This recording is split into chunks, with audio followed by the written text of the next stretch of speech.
know if this is going to be a standalone video, if this is going to be for my Patreons, or if this is going in another vlog. I don't know what this is. I just haven't been very well lately with my mental health. I haven't filmed anything in ages. I haven't read anything. I haven't done anything. So I'm doing my makeup and I thought I'd just turn on the camera. So I am supposed to be reading. I'm always supposed to be reading, but I'm supposed to be reading, I've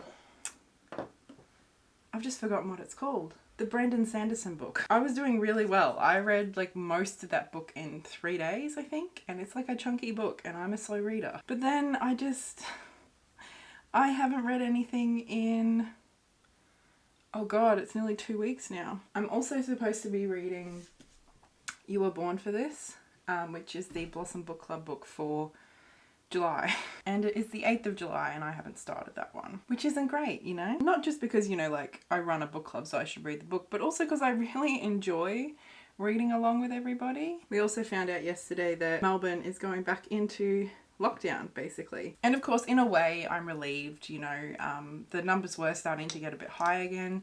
Yesterday we had a record of 192 cases confirmed in Victoria, so our anxiety has been a little bit high again. It's not fun kind of not knowing what's going on and, you know, just kind of seeing those cases go up every day. Anyway, why am I talking about this? I think I'm trying to get to the bottom of why I'm so depressed right now, and I do think the whole Rona thing is part of it. I think a lot of us are underestimating how much a global pandemic is just increasing that baseline anxiety that we live with every day.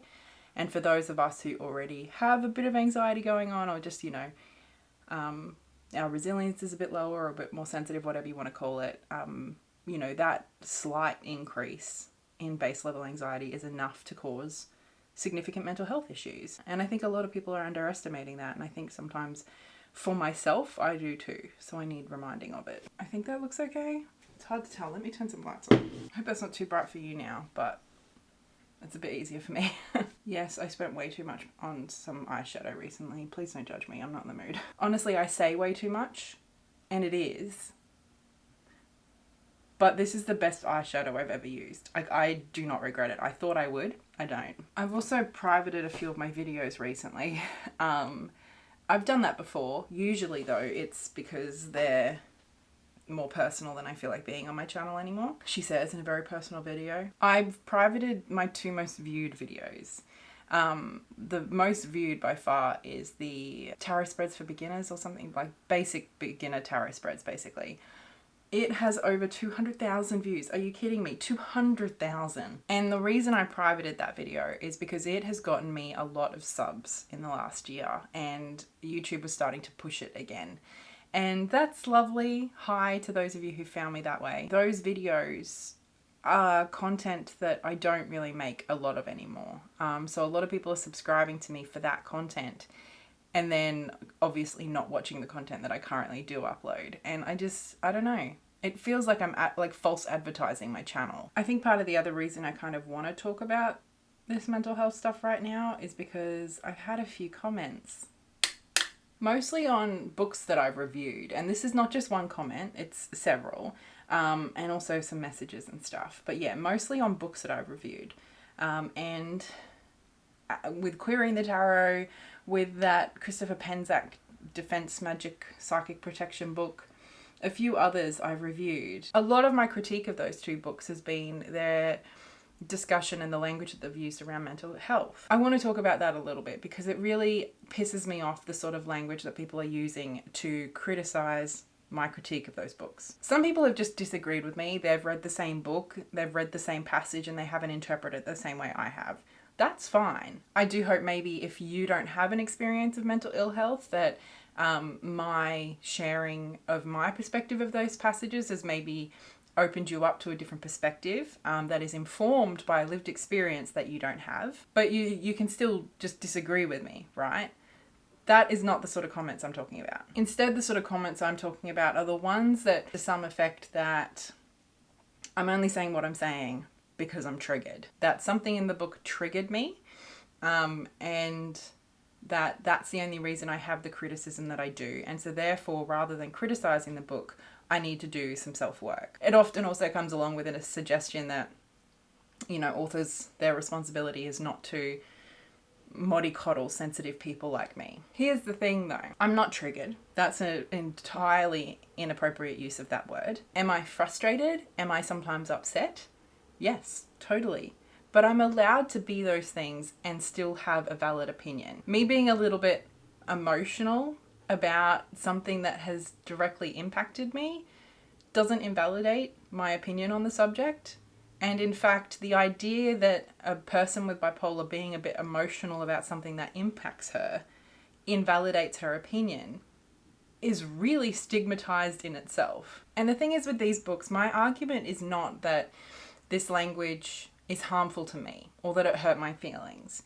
Instead, my argument is that that language gives people false ideas about mental illness, that it perpetuates inaccuracies and biases and stigma that influence the readers of those books in negative ways. That might be to people who have mental illness, kind of reading about their experience in a way that's flippant or disrespectful or stigmatized or harmful, but it is also to the people who don't share that experience, who are, by virtue of reading a published book that is promoting stigma, are internalizing that themselves and further entrenching the stigma that society has taught them. And I've also been criticized for these people when I kind of come back at them for not being open to other opinions. And the thing is, I guess I kind of have in my head different levels of opinions. Some opinions I have based on very little information. And to me, those opinions are more malleable. Like, I'm more open to new information with those. Other opinions are a lot more solidified for me because it's part of my lived experience, because it's part of the training that I've had as a professional mental health advocate and peer worker. Like, this is an opinion that's developed over many, many years and through a lot of investment in the topic. And it's something that I care about a lot. So that doesn't mean that I'm not open to new information, but it does mean that I'm not going to change my mind and come to your side of the fence after you've kind of just told me that I'm being triggered in the space of one paragraph in the comments of my YouTube review. Like, that is not enough information for me to change more than a decade's worth of information behind an opinion. And so that's not me being rude to you. That's not me not being open to opinions. That's me standing firm in a position that I have a lot of authority in. I don't feel that way about very many things, but I do feel that way about my experience of mental illness and my advocacy around that. Yes, I'm open to criticism, but believe it or not, the criticism I'm going to take most seriously is not the criticism of someone who does not share my lived experience or a similar one in the comments of a YouTube video. It's going to be from other people with the lived experience of mental illness who are, you know, broaching topics that I haven't considered due to my own privileges. It's going to be from other mental health professionals. It's going to be people who have more authority in the subject than I do. And this whole idea that someone with bipolar can't have an opinion because they're just being triggered is just, it's so messed up, because that is the sort of language that has been used to silence us and to suppress us when it comes to our own treatment. You know, that's the sort of line of logic that people used to lock people with mental illness up and to take away their rights.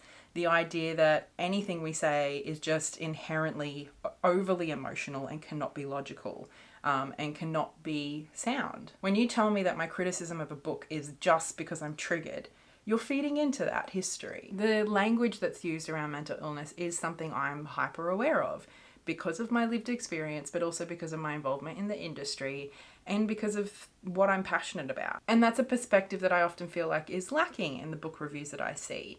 Not because of any malicious intent, but just because that's not something other people are hyper aware of. So it's something I feel I can and should be bringing to my book reviews. I can't tell, does this look any good or does it look terrible? It's darker than I normally go.